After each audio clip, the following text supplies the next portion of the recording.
Yangilangan DC olamining Supermani taqdim etilganidan keyin tomoshabinlar ikki guruhga bo'linib qoldi. Ulardan birinchisi qoramtir tonni sevuvchilar yoki oddiy qilib aytganda Snyder olami muxlislari bo'lsa, ikkinchisi yorqin ranglar va komiks sevarlar. Ushbu ikki guruh muxlislar biri yangi olamni yoqtirmaganini aytsa, ikkinchisi James Gunn ushbu olam bilan DCni saqlab qolganini aytmoqda. Agar yuqoridan qaraydigan bo'lsak, bu ikki fikr egalari ham haq. Ularning hech birini noto'g'ri deya olmaymiz. Ammo DC kino olamining muxlislari ikkiga bo'linib qolishi studiya tarixida birinchi marta emas. Zack Snyder boshchiligida Man of Steel filmi taqdim etilganida ham shunday mashmashalar bo'lib o'tgan. Qayerdadir studiyo barchasini yorib olgan, qayerdadir studiyo juda chiroyli kalla qo'ygan. Bugun sizlar bilan DC, agar aniqroq DC Extended Universe o'zini qanday sindirdi mavzusiga muxlislar tarafdan yondashamiz. Diqqat, disclaimer. Bugungi videoda biz to'liq DC to'g'risida gaplashmaymiz. Biz aynan DC Extended Universe, ya'ni Zack Snyder boshlab bergan olam to'g'risida gaplashamiz. Shuni yodda tuting. Va izohlarda adashtirib yubormang. Keyingi videoda esa studiyaning o'zidan nimalar bo'ldi degan savolga javob izlaymiz. Shu sabab kanalga obuna bo'lib qo'ying. Pichoq elinadigan sabab bo'lgani yo'q. To'g'risi ham kanalga obuna bo'ling deb aytmasam, videolarni asosiy auditoriya obunasiz ko'ryapti. Nima bu ahvol? Qani tez to'g'rilangchi.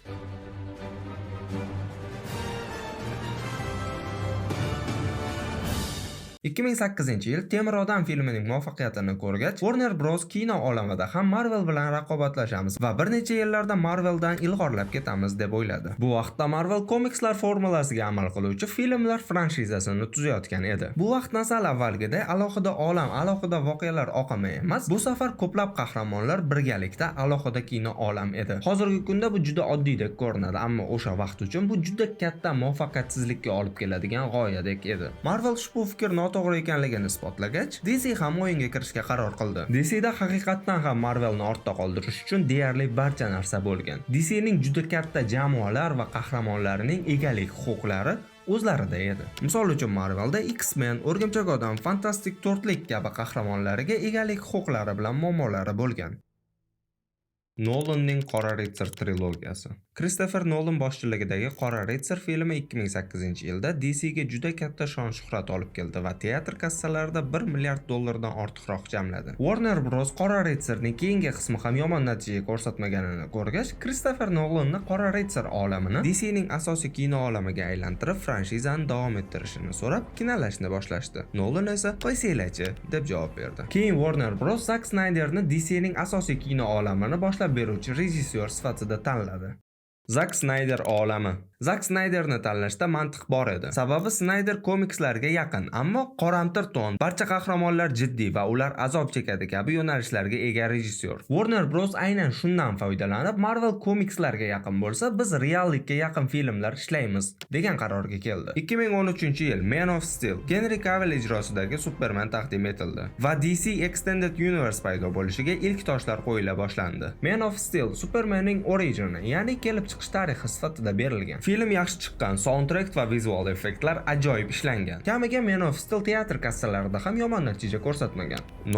Filmni ko'pchilik yoqtirgan bo'lsa, yana ko'pchilik unchalik yoqtirmadi va fikrlar ikkiga bo'linib qoldi. Biri filmga Zack Snyderning yondashuvi to'g'ri degan bo'lsa, ikkinchisi komikslardagi Superman bunday emas. Faqat aura to'plash uchungina jang qilmaydi. Undan tashqari jang qilganda hech qanday sababsiz binolarni vayron qilmaydi. Tem bo'li odam o'ldirish Superman uchun emas deb norozilik bildirishgan. Yetmaganiga filmning qoramtir ranglar korreksiyasi. Ushbu filmni komikslarga asoslangan film emas, balki depressiv paketga o'xshatib qo'ygan deyishgan. Bir tomondan bu fikrdagi muxlislarni tushunsa bo'ladi, ikkinchi tomondan, bratan, bu Zack Snyder. Warner Bros aynan shunday yondashuvni xohlaganki, Snyderni ishga olgan. 2013-yil Comic-Conda Batman v Superman e'lon qilindi. Ba'zilar Ben Affleck Batman roliga tanlanganidan norozi bo'lish. Sababi Daredevilning Ben Affleck ijrosidagi versiyasi juda yomon chiqqanini barcha bilardi. Bunga Zack Snyder, muxlislar ssenariyni bilishmaydi, biz esa bilamiz va ssenariyga asosan aktyor kasting qilganmiz deb javob berdi. Nima bo'lganda ham Batman v Superman filmini kutishdagi hype shu darajada yuqori bo'lganki, muxlislar bunday mayda fikrlarni unutishgan. Warner Bros va DC Batman v Superman filmi taqdim etilguncha qiziqishni ushlab turish uchun kelajakdagi ko'plab filmlarni e'lon qilib tashlashdek katta xatoga yo'l qo'ygan. Bular Suicide Squad, Flash, Wonder Woman, Aquaman va Justice League. O'sha vaqt uchun bu juda ajoyibdek ko'ringan. Warner Bros va DC qayerdan ham bilsin. Ular umid qilgan eng katta filmlardan birida juda kuchli negativlar oqimi bo'lishini. Nihoyat 2016-yil Batman v Superman taqdim etildi. Shuncha uzoq kutishdan keyin ushbu film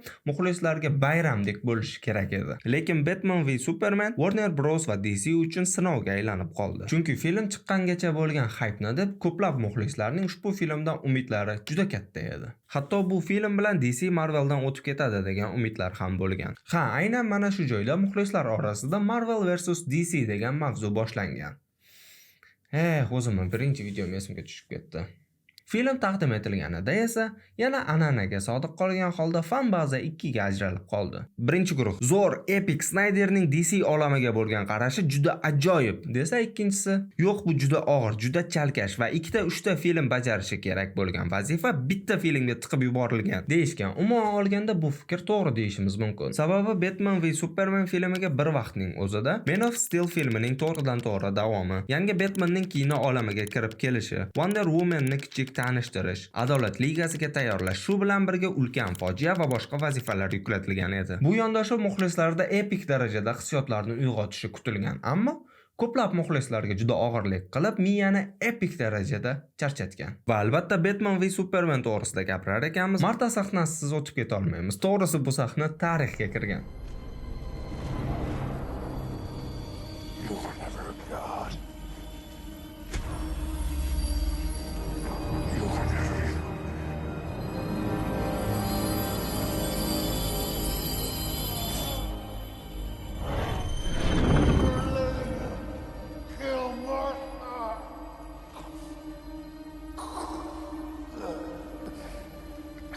What does that mean?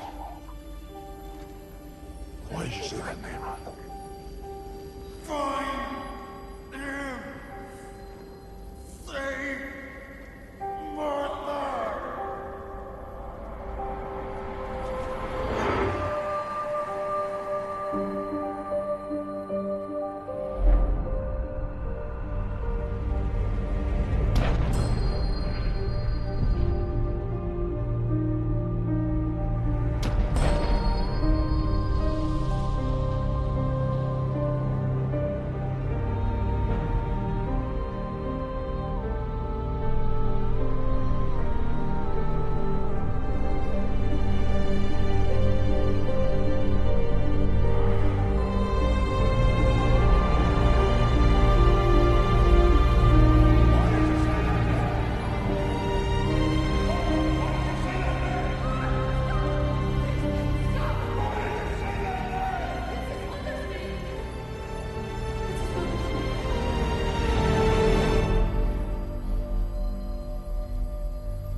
Ko'plab muxlislar bu sahnani simbolik ma'no deb qabul qilishgan va yana ko'plab muxlislar bu sahnani ko'rganda degan. Agar hozir Batman v Superman muxlislari kommentariyada Batmanning ham Supermanning ham onalari ismi bir xil ekanligi va Batmanda onasi bilan travmasi bor ekanligi sababli shunday bo'ldi, sen o'zingcha aqllilik qilma deb yozayotgan bo'lsangiz, to'xtang. Birinchidan, Batman v Superman filmi meni o'zimga ham juda yoqadi. Ikkinchidan, bugungi videoda men o'z fikrimni unchalik ko'p qo'shmayapman. To'g'ri, bundan oldingi Marvel o'zini qanday sindirdi degan 2 qismli videoda ba'zi joylarda o'z fikrimga tayanganman va o'z fikrim bo'lgan joylarda fikrimcha, mening fikrim, menimcha degan so'zlarni qo'shib aytganman.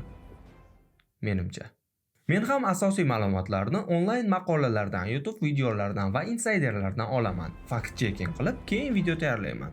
Uchinchidan esa Marta sahnasi haqiqatdan kuchsiz bo'lib qolgan. Sababi u film bo'yi qurilgan juda katta konfliktni juda tez yechib yuborgandek ko'rinadi. Batman butun film davomida Supermanni xavf deb ko'radi va uni yo'q qilishga qat'iy keladi. Eng keskin nuqtaga kelganda esa bitta simni eshitib shunda to'xtab qoladi. Ko'pchilik muxlislar uchun bu stop Batman tugmasi bosilgandek ko'ringan. G'oya aslida yomon emas. Batman Superman ham ma'bud emas, balki inson Supermanning ham onasi borligini anglasin deyilgan. Lekin yechim insoniylikni ko'rsatish o'rniga onalar ismi bir xil ekan degan tasodifga tayanib qoladi. Ustiga ustak Lois kelib tezda tushuntirib bergani sahnani dramatik oqimda olib ketish o'rniga pauza berilib tushuntirib beraman rejimiga o'tib qolgan. Shu sabab katta burilish bo'lishi kerak bo'lgan sahna ko'pchilik uchun memga aylanib ketgan. Undan tashqari ranglarlari yana o'sha Man of Steel'dagi kabi depressiv ranglar, Supermanning keragidan oldingi o'limi. Eslatib o'taman, bu DCEUning endi ikkinchi filmi edi va Lex Luthorning Lex Luthorga emas, balki Jokerga o'xshab qolgani. Bu mening shaxsiy fikrim emas, ko'plab muxlislarning fikri. Muxlislarning yarmi filmni yoqtirmay, yarmi yoqtirganiga qaramay, film 250 million dollar budjet bilan teatr kassalarida 870 million dollardan ko'proq to'pladi va bu yaxshi natija edi. Ammo Batman v Superman filmidan 2 oy o'tgach, Marvel o'zining Batman v Superman filmini taqdim etdi. Kapitan America Civil War xuddi shunday 250 million budjet bilan teatr kassalarida 1 milliard 153 million dollardan ko'proq to'pladi va muxlislar Civil Warni yoqtirishdi. Endi Warner Bros muxlislari bizni qorong'u ton va depressiv paket deb tanqid qilishyapti. Demak, o'zgaramiz deyishdi va juda keskin o'zgarishdi. Shu yilning o'zida chiqishi kerak bo'lgan o'z joniga qasd qilganlar filmi treylerini shu darajada ajoyib taqdim etishdiki, muxlislar filmni Batman v Superman darajasida emas, kutishni boshlashdi. Treylerda barcha narsa ajoyib edi. Ranglar yorqin, hazil-huzul maromida. Og'ir janr? Mayli, bular o'z joniga qasd qilganlar-ku в конце концов. deya film kutish boshlandi. Film chiqqanida esa studiya filmni juda qisqa muhlat ichida o'zgartirishga harakat qilgani yaqqol bilinib qolgan. Ko'plab kesishlar tufayli film ritmi buzilgan. Ranglar korreksiyasini tezkor o'zgartirish sababli vizual va montaj buzilgan. Ammo lekin biroq o'z joniga qasd qilganlar guruhi nisbatan kamroq budjet bilan teatr kassalarida 750 million dollar to'pladi. Bu Man of Steel'ning kassasidan biroz ko'proq. Shu bilan birga muxlislar reaksiyasi o'shancha qilganimi? Endi bu esa muxlislar ishonchi va umidini yana kamaytirgan bir vaqtda g'aroyib ayol 2017-yil taqdim etildi va muxlislar qalbida va nihoyat degan umid paydo bo'ldi. Chunki Wonder Woman filmi o'ziga juda katta vazifalar olmagan. Asosiy voqealar Diananing origini, vizual va ssenariy yaxshi ishlangan. Ranglar korreksiyasi va ton ham unchalik yomon emas va oxiriga yetkazilgan. Mana shu joyda muxlislar ikkiga ajralib qolgani yo'q va asosiy fan baza filmni yaxshi qabul qilishdi.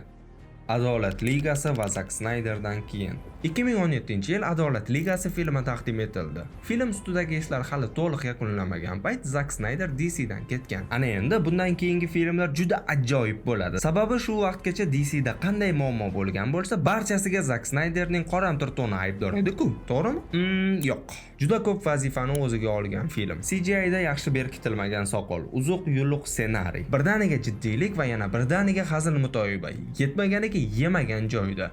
Muxlislar mana Marvelning qasoskorlar darajasidagi film deb turgan bir vaqtda stop. O'zi to'g'risi, Adolat Ligasining birinchi versiyasi qanday chiqqanligini o'zingiz ham juda yaxshi bilasiz. Axir bekorga ikkinchi versiya chiqarilgani yo'q-ku. Undan keyingi filmlar esa Aquaman 1 milliarddan ortiq daromad qilib yorvordi, Wonder Womanning ikkinchi qismi va Flash chakib qo'yishdi. Keyin esa muxlislar Zack Snyderning qaytishini so'rab qo'ymagach, Zack Snyder qaytdi va Adolat Ligasining ikkinchi versiyasini chiqardi. Zack Snyderning Adolat Ligasi. Muxlislar ikkiga bo'linib qolib, yarmi qoramtir tonni yoqtirmayotganmidi? Mana qabul qiling, sizga mutlaq oq-qorada ishlangan Adolat Ligasi. Prikol nimada ekanligini bilasizmi? Bu ishladi. Zack Snyderning Adolat Ligasi ajoyib bo'ldi. Muxlislar qabul qilishi ham, ssenariy ham, vizual ham. Videoning shu joyigacha tushunishingiz kerak bo'lgan narsa shunday ediki, ayb muxlislarda ham, Zack Snyderda ham bo'lmagan. Ayb shunday ediki, muxlislar, Zack Snyder va studiya bir-birini tushunmagan. Shunday qilib DCEU qayerdadir zo'r ishlagan, qayerdadir kalla qo'ygan. Shu bilan birga studiyani hamma birdaniga yomon ko'rib qolmagan. Ha, qandaydir qiyin vaziyatlar bo'lgan. DCda har doim ikki guruh muxlislar bo'lgan, biri har doim qo'llab turgan va DC doimo oyoqda turgan. Videoni shu joyigacha ko'rganingiz uchun rahmat. Video izohlarida bizni qo'llab turganlarga alohida rahmat. Charchamang.